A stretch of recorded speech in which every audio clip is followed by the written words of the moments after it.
राज्यसभा जा रहे हैं नीतीश कुमार। खुद उनकी ओर से उनके सोशल मीडिया अकाउंट पर ऐलान किया गया, लेकिन उसके बावजूद तेजस्वी यादव यहां पर जबरदस्त तरीके से हमला बोलते हुए। कन्हैया भेलारी जी लगातार हमारे साथ जुड़े हुए। कन्हैया जी, तेजस्वी यादव की प्रेस कॉन्फ्रेंस में उनकी बड़ी बातें आपने सुन ली हैं। तेजस्वी यादव को भी मौका मिल गया है, एक तरफ चुटकी लेने का तो दूसरी तरफ आपदा में अवसर तलाशने का कि भाई ये राज्यसभा खिसक रहे हैं कार्यकर्ताओं को, नेताओं को। और साथ ही उन्होंने ये भी जोड़ा कि कई जेडीयू के बड़े बड़े नेता हैं जो बीजेपी से मिले हुए हैं और बीजेपी के कहने की वजह से इस तरह की चाल चली जा रही है। कन्हैया भेलारी जी, तो ये कौन नहीं जानता है, पूरा सीएम हाउस ही बीजेपी के कंट्रोल में है, टोटल अफसर उनके कंट्रोल में है, कौन नहीं जानता है। सिक्योरिटी गार्ड से लेकर के और जो भी वहां है सब जो है बीजेपी के कंट्रोल में है। और जो टॉप लीडर्स माने जो नीतीश कुमार के बाद जो जेडीयू के बड़े नेता हैं सब जो है बीजेपी के कंट्रोल में है। अब सारे मंत्री जो दिस दैट करके धन उपार्जन किए हुए सब ईडी के रडार पर हैं, सब उनके कंट्रोल में है। कौन नहीं जानता, सब जानते हैं, गांव गांव तक लोग जानते हैं। तो कहाँ गलत बोल रहे हैं। तो वो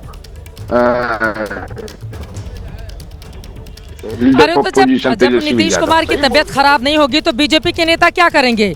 बीजेपी के नेताओं ने कई बार हमने देखा है गमला उठाकर किसी के सर पर रख दे रहे थे नीतीश कुमार, तो सम्राट चौधरी उसको हटा करके चुनाव हुआ। और उस समय भी हम चुनाव में भी घूम करके कहते थे कि नीतीश जी को भाजपा के लोग जो है हाईजैक कर रखे हैं और इनको दोबारा कुर्सी पे बैठने नहीं देंगे।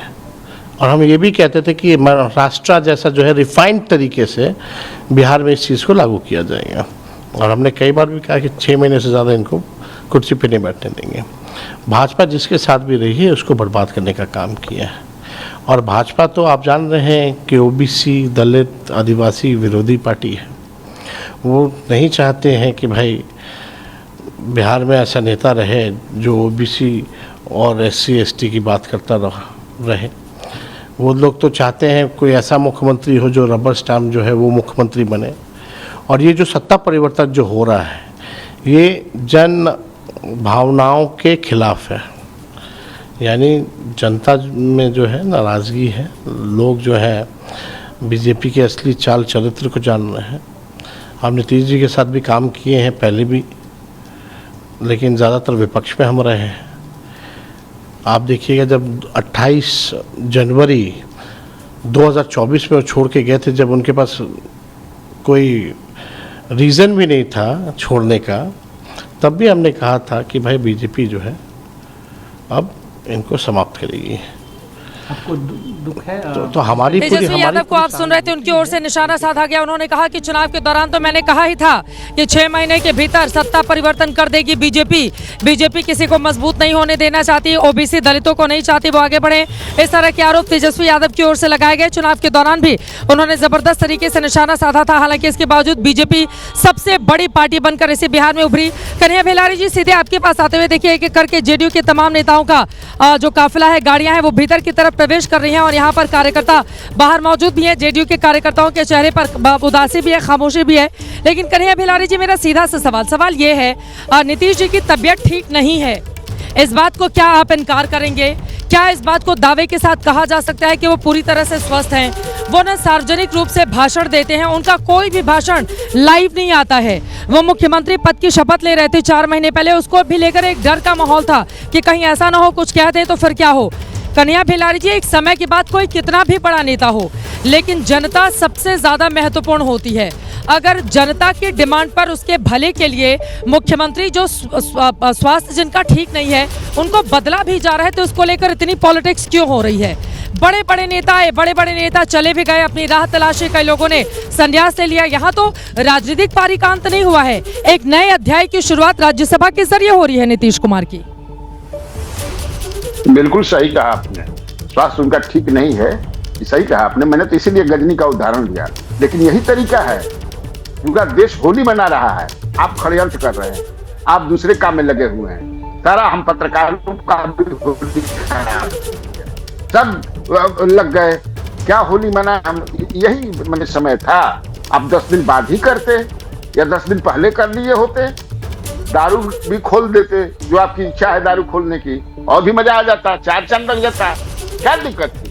जो टाइमिंग है ये इस तरह से, तो इसको कहते हैं मैंने तड़पा करके पैसा का पहले सीएम हाउस आप कब्जा करते हैं, कि कौन नहीं जानता है कि उनकी तबीयत तो बढ़िया से कर देते कि नहीं, देख मैसेज देते कि नहीं तबीयत खराब है अब इनसे, क्योंकि आप तो बोल भी रहे थे, अमित शाह जी भी बोल रहे थे, प्रधानमंत्री कभी एक बार भी नहीं कहा कि चुनाव जीतने के बाद हम नीतीश को सीएम बनाएंगे, एक बार भी उन्होंने नहीं कहा। हम लोगों ने सवाल उठाया, आपने भी उठाया कि आखिर क्यों नहीं कह रहे, अनलाइक लास्ट टाइम जब 2020 में बोल रहे थे कि नहीं सीएम नीतीश, सीएम 20 से 25 फिर से नीतीश। यहाँ भी तो सब हो रहा है, एक सारे 25 से 30 फिर से नीतीश।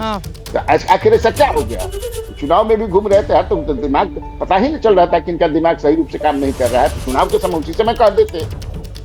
मेरा हमने कि टाइमिंग, अब होली आप ही होली मनाती होंगी और एक षड्यंत्र की तरह लगता है कि नीतीश कुमार को दूसरे का ऐसा घेरा। कन्हैया भेलारी जी का ये कहना है कि रंग में भंग डाल दिया है बीजेपी ने, इसी वजह से होली के बजाय 10 दिन के बाद चुन लेते तो ज्यादा अच्छा होता, आपका ये कहना है। लेकिन बड़ा दिलचस्प है, यहाँ पर नीतीश कुमार खुद ही से अनाउंस कर रहे हैं कि वो राज्यसभा जा रहे हैं, लेकिन उसके बावजूद शक की निगाह से देखा जा रहा है कि नहीं, नीतीश कुमार के साथ कोई षड्यंत्र कर सकता है। नीतीश कुमार जिन्होंने समय समय पर एक राजनीति के लिए दूसरे बेहद करीबी दल को छोड़ दिया, एक को सांप बताते हैं तो 4 महीने के बाद दूसरे सहयोगी दल को सांप बताने लगते हैं। नीतीश कुमार जिसके साथ चुनाव लड़ते हैं उसको छोड़कर दूसरे का साथ ले लेते हैं। नीतीश कुमार की अपनी राजनीति रही है और यकीनन उस राजनीति के पीछे बिहार की जनता भी लगातार खड़ी रही। लेकिन ये भी हम जानते हैं 2020 के चुनाव में जब 43 सीटों पर आकर जेडीयू खड़ी हो गई थी, उस समय सबसे बड़ी पार्टी बनी थी आरजेडी, दूसरे नंबर पर थी भारतीय जनता पार्टी, 1 सीटों का दोनों के बीच फर्क था। लेकिन तीसरे नंबर पर बहुत कम, और यकीनन चिराग पासवान की ओर से जो थोड़े समय पहले ट्वीट करके मुख्यमंत्री के राज्यसभा जाने पर अपनी खुशी जाहिर कर रहे हैं। फिलहाल किस तरह का माहौल है, अब समय बिल्कुल करीब आ रहा है, यहाँ पर भी जो हंगामा सुबह से चल रहा था अब थोड़ा सा थमता हुआ नजर आ रहा है। हमारे साथ हमारे 2 सहयोगी शशांक जुड़े हुए हैं, आर्यन जुड़े हुए हैं। शशांक, अब सीधे आपके पास आते हुए क्या खबर मुख्यमंत्री आवास से मिल पा रही है? शशांक, कब आएंगे मुख्यमंत्री यहाँ पर नामांकन प्रक्रिया के लिए?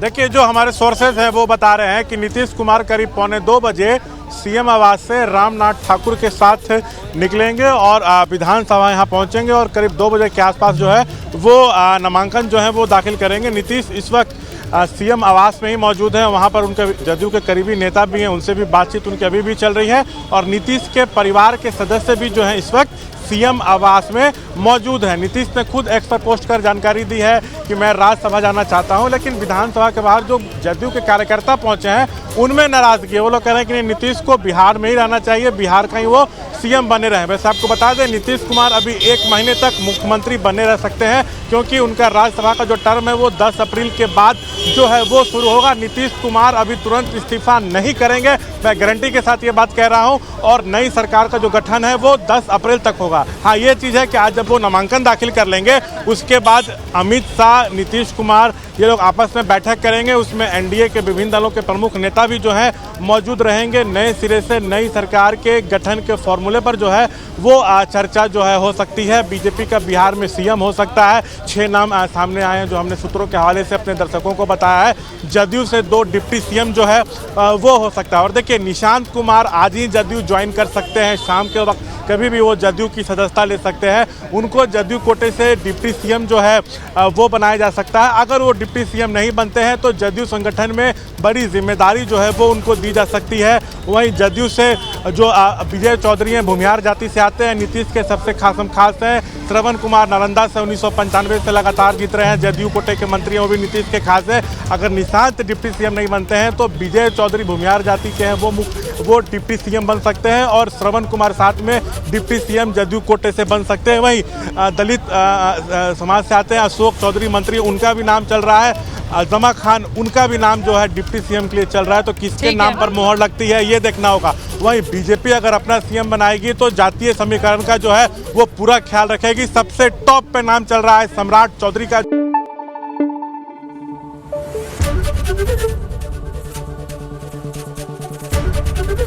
एबीपी न्यूज आपको रखे आगे।